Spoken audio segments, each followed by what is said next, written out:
안녕하세요. 소설 낭독해 드리는 채널, 편안함을 드리는 채널, 소리로 듣는 책방에 오심을 환영합니다. 네, 이번 시간에는 조금 다른 느낌의 소설을 들려드릴 텐데요. 독자님들 혹시 스마트 소설이라는 얘기 들어보셨는지요? 짧은 소설, 여편 소설을 요즘 트렌드에 맞추어 스마트 소설이라고 합니다. 짧지만 그 안에서 독자님들은 충분한 공감과 감동을 얻을 수 있는 그런 소설이라고 이해하시면 될 듯합니다. 그래서 이 시간에 그 소설을 들려드립니다. 이월성 작가님의 3편의 스마트 소설. 첫 번째는 치킨 한 조각, 두 번째는 안 그래요? 세 번째는 무인 호텔. 궁금하시죠? 지금 바로 낭독 시작하겠습니다. 첫 번째 이야기. 프라이드 치킨 한 조각. 이월성. 치킨 냄새가 문틈으로 스며들어왔다. 천 여사는 수건으로 굳게 닫힌 문틈을 틀어막았다. 두 손은 수건을 누르고 있었지만 몸은 문에 접착제를 바른 것처럼 붙어 코를 벌렁거리고 귀를 바짝 세웠다. 고소하고 바삭한 치킨과 무절임을 씹는 소리가 바삭바삭 아삭아삭 들려왔다. 천 여사는 자신도 모르게 개슴칠에 눈을 감고 입안에 프라이드 치킨이 가득 찬 양 입을 오물거렸다. 거실에서는 딸네 식구들이 야식으로 치킨 파티를 벌리고 있었다. 살가움은 눈을 씻고 찾아볼래야 볼 수 없는 딸년과 새님 같은 사위놈, 멧돼지도 한 마리 거뜬히 먹어치울 것 같은 중고생인 두 손자놈이 뭐가 그리 즐거운지 웃고 떠들며 먹어대고 있었다. 사실 천 여사가 많은 것을 바라는 것도 아니다. 엄마, 나와서 치킨 한 조각 드세요. 장모님, 나오셔서 치킨에 시원한 맥주 한잔 하세요. 할머니 빨리 나오세요. 치킨 식어요.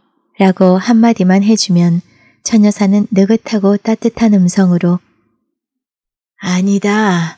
나는 생각이 없다. 너희들이나 맛있게 먹어라. 라고 할 텐데 그 말을 할 기회를 안 주는 거다. 그들의 파티에 초대받지 못한 천 여사는 치킨 한 조각이 더욱 먹고 싶었다. 아침에 뒷베란다에 나가 버려진 치킨 포장지를 살펴보고 그 치킨집을 찾아가 본 적도 있었다. 호기롭게 한 마리를 시켜보았지만 문틈으로 새어 들어오던 그 냄새가 아니었다. 포크로 치킨을 뒤적거리다 그냥 나왔다. 치킨이 그리운 건지 야식 자리에 끼고 싶은 건지 헷갈렸다. 천 여사는 부하가 치밀었다. 사위나 외손자는 남의 자식이라고 하지만 어찌 자신이 배 아파 낳은 딸년이 저렇게 매몰찬지 가끔 심장이 뛰고 손이 떨렸다. 지금 살고 있는 이 아파트도 자신이 준 것이나 매한가지인데 이렇게 찬밥 신세가 되고 나니 서러울 뿐이었다.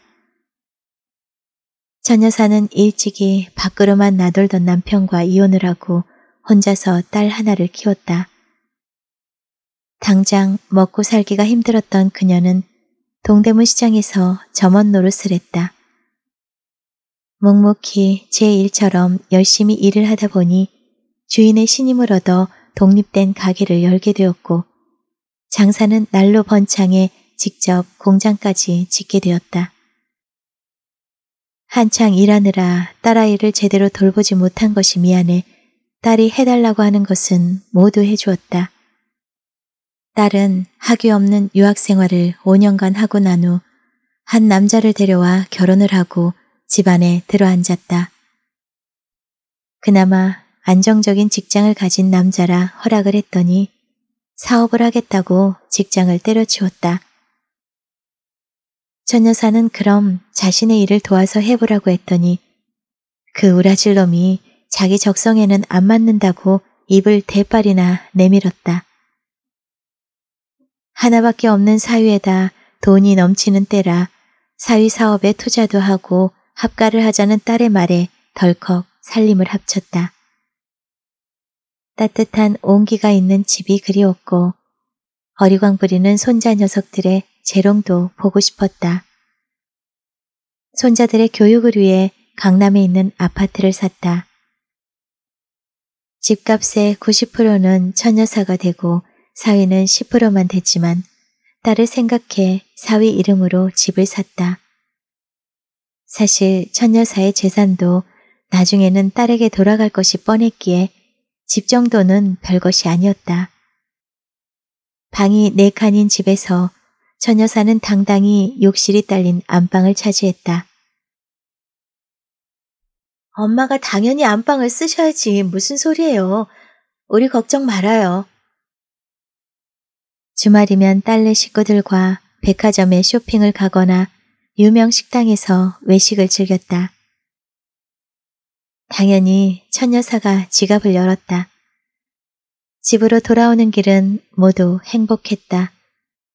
딸과 사위, 손자들의 손에는 쇼핑백이 한가득 들려 있었다. 처녀사는 집에 돌아와 안방 화장실에서 시원하게 쏟아지는 샤워기의 물줄기를 맞으면서 몸을 씻었다. 변기 레버도 힘차게 눌렀다. 콸콸 물이 쏟아졌다. 처녀사의 삶이 곤두박질 친 것은 옛 가게 주인의 아들이 찾아와 내민 종이에 한 사인이 화근이었다. 전 가게 사장에게 감사하는 마음이 깊었던 처녀사는 고민 없이 보증을 서주었다. 몇 달 후 처녀사의 재산은 공중분해되고 말았다. 그나마 집은 사위의 명의였기에 건질 수 있었다. 집안 분위기는 한순간에 바뀌어버렸다. 살얼음을 걷는 듯한 불안감과 우울감, 억울함으로 착 가라앉았고 처녀사는 누가 뭐라 하지 않았는데도 슬슬 딸네 식구들의 눈치를 보게 되었다. 아침마다 화장실이 부족하다고 다투는 소리가 처녀사의 가슴을 두근대게 했다. 안방을 사위에게 내주어야 하는 것인지 소변을 누고도 레버를 살짝 눌렀다. 샤워기의 물줄기도 졸졸 흐르게 했다. 딸은 아침에 사위와 손자들을 위해 생선을 굽고 불고기를 볶았다. 한 상 벌어지게 먹고 나간 후 처녀사를 위해 딸은 또 한 번의 밥상을 차렸다.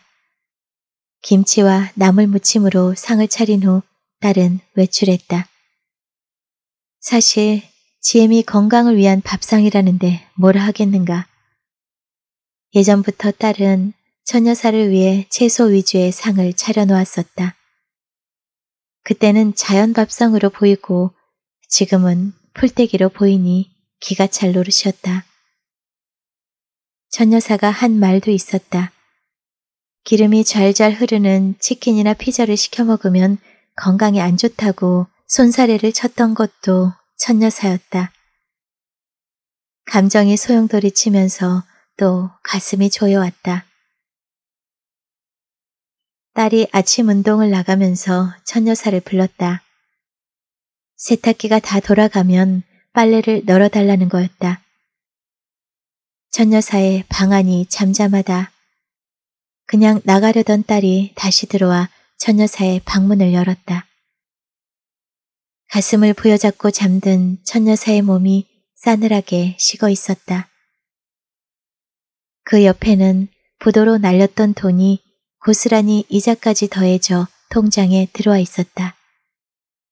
딸은 처녀사와 통장을 끌어안고 울음을 터뜨렸다. 코로나 시대라 장례식장은 조문객이 적어 쓸쓸했지만 사위와 딸은 진심으로 처녀사를 애도했다. 가끔 입가에 꼬리가 슬쩍 올라가는 것을 막기 위해 손으로 입을 가리고 고개를 숙였다. 그런데 여러 명의 발소리가 접수대로 몰려오더니 처녀사의 영정 앞에 엎드려 절했다. 한참 고인을 애도하던 그들은 상주와 맞절을 하며 감사의 말을 전했다. 전 여사님이 기부한 전 재산으로 재단을 만들었습니다. 매달 치킨데이를 만들어 전국의 양로원 어르신들께 1인 1닭을 드리게 되어 감사드립니다. 꼭 1인 1닭이어야 한다고 하신 말씀 반드시 꼭 지키겠습니다.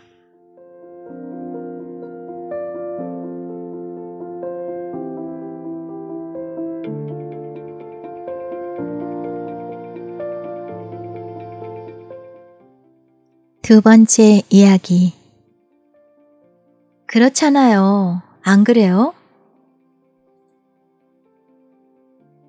여자가 희경의 맞은편에 앉아 말을 하고 있었다. 두 사람 앞에는 맥주잔이 있었고 여자의 잔은 거의 비어 있었다.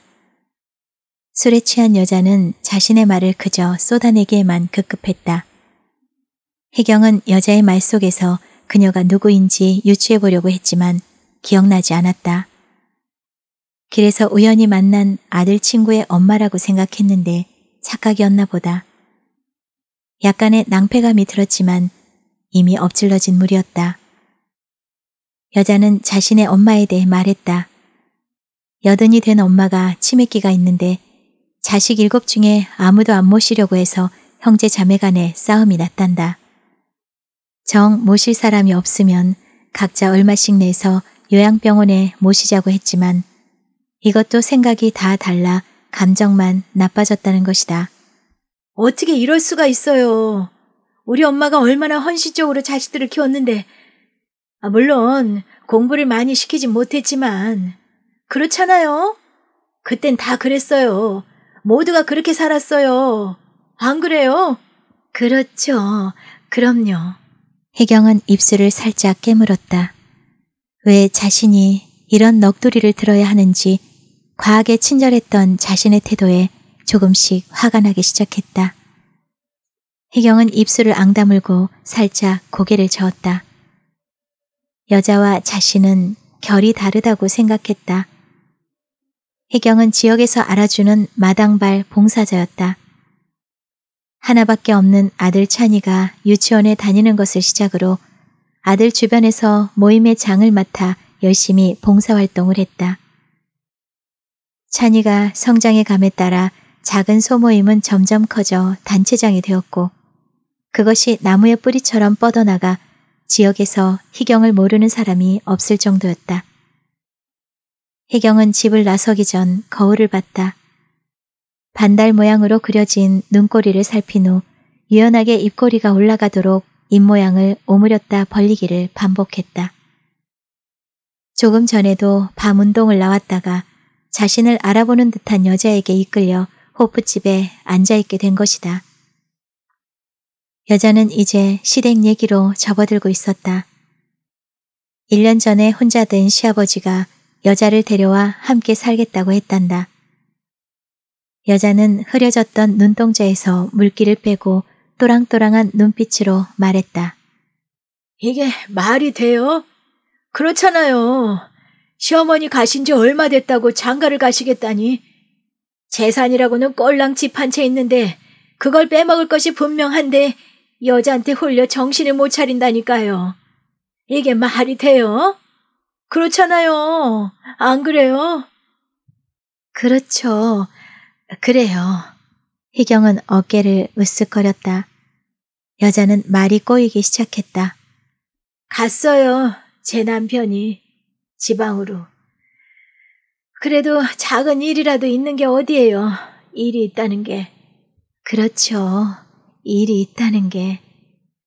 사는 게 고행이에요. 그렇잖아요.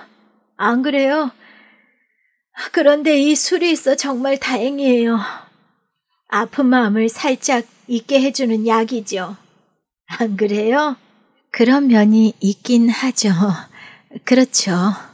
희경은 그만 일어나야겠다고 생각했다.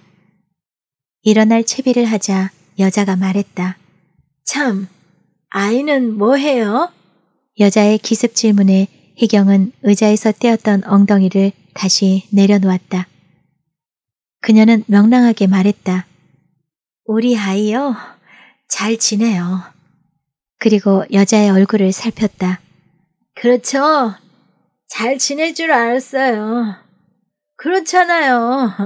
잘 지내. 여자는 취기가 도는지 눈을 지그시 감고 고개를 끄덕였다. 잠이 오는지 눈도 제대로 뜨지 못했다. 희경은 여자가 완전히 취했다는 생각이 들자 자신도 모르게 말을 시작했다. 그녀의 말에 여자는 고개를 주걱거리며 상체를 흔들었다. 여자의 추임새에 희경은 저절로 말이 나왔다. 그렇잖아요. 이게 말이 돼요? 우리 아이가 이제 로스쿨을 마치면 법조인이 되는 건데 그 못된 것이 우리 아이 앞길을 막네요. 우리 아이가 할머니와 함께 사는 여자아이에게 봉사 차원에서 공부를 봐줬어요. 없는 시간을 쪼개서 봉사한 것이죠. 그런데 고3밖에 안 된 것이 우리 아이를 꼬드겨서 임신을 했네요. 여자가 몸을 으쓱거리더니 눈을 부릅떴다. 희경은 숨을 멈췄다. 눈을 다시 감은 여자의 몸이 이리저리 흔들렸다. 희경은 조심스럽게 말을 이었다. 그 아이 할머니가 당장 결혼을 시켜달라네요. 우린 그럴 수 없다고 했죠. 안 그래요? 그렇잖아요. 우리 아이에게는 이미 결혼할 상대가 있는 거나 마찬가지예요. 서로 사이 삼겠다는 법조계 사람들이 넘쳐나거든요. 그렇잖아요? 우리 아들 잘난 거 아시죠? 여자는 말없이 고개를 주걱거렸다. 손을 휘적대며 비어있는 잔에 맥주를 따라 벌컥벌컥 마셨다. 그리고 또 눈을 감았다. 완전히 취한 상태였다. 여자가 취했다고 생각하자 희경의 목소리에 힘이 들어갔다. 갑자기 이런 생각이 드네요. 우리 아들과 그 계집애를 결혼시킨 후 바로 이혼을 시키는 거죠. 우리 아들은 순애보적인 사랑을 한 것이고 그녀는 우리 아들을 이용해 신데렐라가 되려 한 것이라고. 미성년자를 임신시킨 것은 죄지만 이혼은 죄가 아니잖아요? 안 그래요? 그렇잖아요. 여자의 고개가 계속 아래 위로 흔들렸다. 희경은 한참 쏟아놓고 나니 숨통이 트였다. 이 여자와 만난 이유가 이것이었구나 싶었다. 여자는 희경이 누구인지 정확히 모르는 듯 했고 취해서 그녀의 이야기도 제대로 못 들은 듯 했다. 희경은 다 털어놓고 홀가분해진 마음으로 여자를 부축해 거리로 나왔다. 막막했던 문제도 어렴풋이 길이 보였다. 이제 헤어져야 할 지점에 이르렀다. 희경은 여자에게서 몸을 뗀 후 살갑게 손을 한 번 더 잡고 잘 가라는 인사를 했다. 여자는 몸을 제대로 가눌 수도 없을 만큼 휘청대더니 앞으로 걸어갔다. 희경도 몸을 돌려 집 방향으로 걷기 시작했다. 그때 여자가 희경을 향해 소리쳤다. 자니 엄마, 그러면 안 되죠. 그렇잖아요? 그건 아니죠. 안 그래요? 아주 또렷한 음성으로. 희경은 밤하늘을 올려다봤다. 달이 환하게 떠 있었다. 눈은 시렸지만 희경은 두 눈에 힘주어 달을 노려봤다.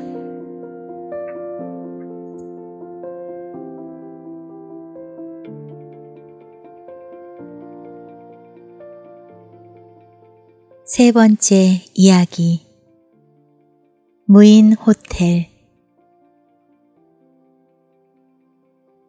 멈춰! 후진하던 자동차는 여자의 괴성에 놀라 절벽 끝에 절묘하게 멈춰섰다. 남자와 여자는 내일 아침 남해 해변도로에서 자동차 한 대가 추락했고 그 안에 중년의 남녀가 타고 있었다는 뉴스 속 주인공이 될 뻔했다. 하지만 남자는 여자가 지른 소리에 더 놀라 낭떠러지로 추락할 뻔했다며 미간을 찌푸렸다.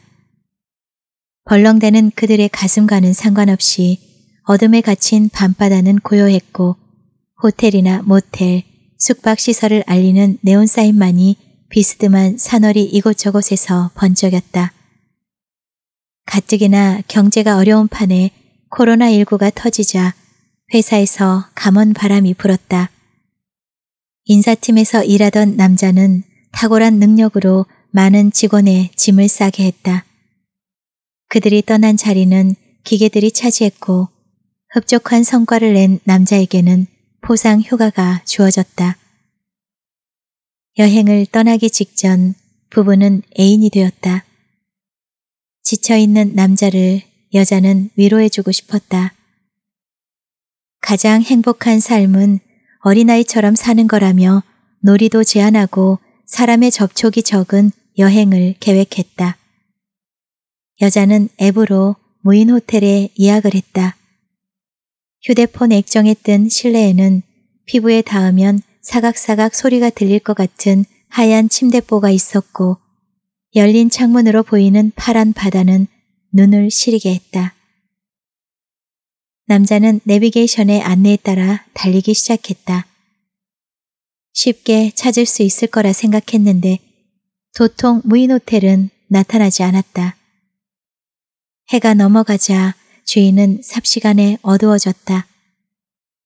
왔던 도로를 서너 번 왕복한 끝에 산등성에서 환하게 불을 밝힌 환상의 성을 발견했다. 기쁨도 잠시 빤히 보이는 환상의 성에 접근하는 길이 보이지 않았다. 뱅글뱅글 주위만 도는 남자에게 열이 오른 여자는 참았던 말을 내뱉었다. 전화해서 물어봐요 좀. 입을 꾹 다물고 어깨를 한껏 앞으로 당겨 정면을 노려보던 남자는 할 수 없다는 듯 전화를 걸었다. 전화 통화 후 남자는 몇 번이나 지나쳤던 길에 격가지처럼 붙은 새끼를 찾아냈다.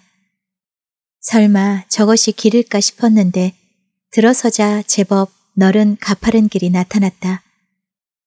조심스럽게 올라갔지만 막다른 길이었다. 다시 살얼음판을 기듯 후진해 내려와야 했다. 이런 젠장. 그들은 어두운 길을 더듬어 감정이 폭발하기 직전 환상의 성에 도착했다. 무인 호텔에 처음 와본 여자와 남자는 멀뚱히 서로를 쳐다봤다. 건물 입구는 안 보이고 칸칸이 나누어진 주차장마다 자동문이 내려져 있었다. 이리저리 주변을 돌아보던 남자는 다시 전화를 걸었다. 전화 속 남자는 자동문 옆에 붙어있는 안내문을 읽어보라고 했다. 무슨 무인 호텔이 사람을 통하지 않으면 입장을 할 수 없다니. 서로 태어난 척했지만 이런 젠장을 속으로 되뇌었다. 안내문 옆에 있는 버튼을 누르자 주차장 자동문이 올라가면서 차 한 대를 주차할 공간이 나타났다. 주차를 한 후 첩보 영화에서나 나올 법한 비밀 계단을 올라가자 문이 보였다. 드디어 남자와 여자는 무인 호텔에 입성했다. 이름만 호텔이었지 여느 모텔방과 비슷했다. 룸보다 더 큰 욕실에 월풀을 장착한 거대한 욕조를 보고 여자의 눈이 휘둥그레졌다. 남자는 실내를 둘러보더니 TV를 켰다. 그런데 TV가 켜지지 않는다. 이리저리 리모컨을 눌러봐도 반응이 없었다. TV를 보고 싶지 않아서 안 켜는 것과 못 켜서 안 보는 것은 달랐다. 남자는 필사적으로 리모컨 버튼을 눌러댔다. 여자의 얼굴이 달아오르기 시작했다. 굳이 TV를 켜려고 하는 남자가 이해 안 됐지만 거대한 욕조가 떠오르자 여자는 얼른 말했다. 전화를 걸어봐요 좀. 남자는 여자의 말에 대꾸도 없이 TV와 연결이 안 되어 있다는 안내 글귀만 노려보고 있었다. 여자는 터져 나오려는 한숨을 삼키며 안내 데스크에 전화를 걸었다. 전화 속 남자가 말했다. 제가 잠깐 방문해도 될까요? 잠시 후 관리인이 방으로 들어와 리모컨을 이리저리 눌러 TV를 켜주었다. 어색했던 방으로 시청 앞 광장에서 시위를 벌이는 수천 명의 고함과 함성이 뒤섞여 들어왔다. 관리인은 먼 손님들이 리모컨을 그리 눌러 엉켜놓는지 알 수 없다고 궁시렁댔다. 문을 나서던 관리인은 콧등을 찡긋거리며 불편한 점이 있으면 언제든지 불러달라고 했다. 늘 있는 일인 것처럼. 여자는 부부임에도 불구하고 관리인이 부부처럼 봐주기를 바라며 자연스럽게 행동하려고 애썼던 자신이 웃겼다. 순간 무인호텔 룸까지 관리인이 들어왔다는 사실에 웃음이 터졌다. 남자는 불뚝 성이 나는지 리모컨 버튼을 꾹꾹 눌렀다. 9살짜리가 트로트를 구성지게 불러댔고 근육질의 남자가 러닝머신 위에서 힘차게 뛰었다. 연이어 볼이 미어 터지도록 갈비를 물어뜯는 쇼 호스트들과 기아에 허덕이는 아프리카 주민들의 모습이 화면에 비쳤다. 여자는 화장솜으로 얼굴을 닦으면서 점심때 일이 생각났는지 또 허리를 부여잡고 웃어댔다. 아까 우리 고추장 빠진 비빔밥 먹었잖아. 여행길이라 특색 있는 음식을 맛보자고 들어갔던 식당에서 그들을 맞이한 것은 키오스크였다. 이제는 일상화된 키오스크라 당황하지 않았는데 손님의 기호에 최대한 맞춰주려는 듯 세밀하게 나누어진 재료들은 선택을 혼란스럽게 만들었다. 뒤에 사람들이 서는 순간 다급해져 서둘러 주문을 마쳤다. 고추장이 빠진 비빔밥과 생뚱맞게 차돌박이가 얹힌 도토리 무침이 식탁 위에 놓였다. 그들은 자신들이 원하는 음식을 주문했다는 듯이 최대한 자연스럽게 씹어 삼켰다. 여자는 역시 사람의 손이 있어야 한다고 말했다. 고개까지 끄덕이며 웃던 그녀가 슬며시 웃음을 멈췄다. 남자의 기척이 느껴지지 않았다. 고개를 돌리자 남자는 어느새 깜깜한 창밖을 내다보고 있었다. 바다 내음으로 바다임을 짐작하게 하는 곳을 향해 등을 보이고 서 있었다. 여자는 남자를 살포시 뒤에서 껴안았다. 최대한 애교 많고 섹시한 애인이 되고 싶었다. 남자를 껴안은 여자 뒤로 대형 TV에서는 정치인들의 험악한 표정들이 클로즈업 되었다. 곧이어 38층 건물 외벽이 무너지고 남자는 입버릇처럼 말했다. 세상이 바뀌고 있어. 그럼 흐름을 타야지.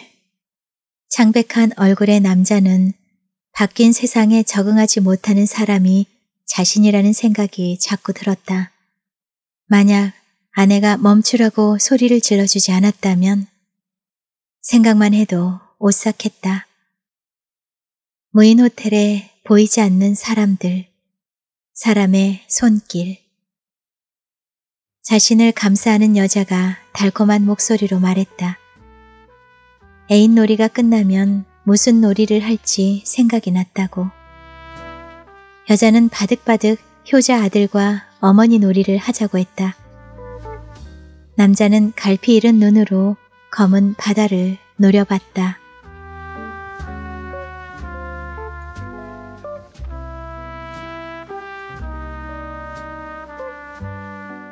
네, 이렇게 3편의 스마트 소설을 들려드렸습니다. 짧은 소설들이었지만 그 안에서 공감과 감동을 충분히 느낄 수 있었던 또 다른 장르의 소설을 맛본 듯합니다. 좋은 작품, 독자님들과 함께 할 수 있도록 작품 보내주신 이월성 작가님께 감사 인사드립니다. 자, 저는 또 다음 작품에서 뵐 것을 약속드리며 물러가도록 하겠습니다. 구독과 좋아요는 책방에 큰 힘이 됩니다. 감사합니다.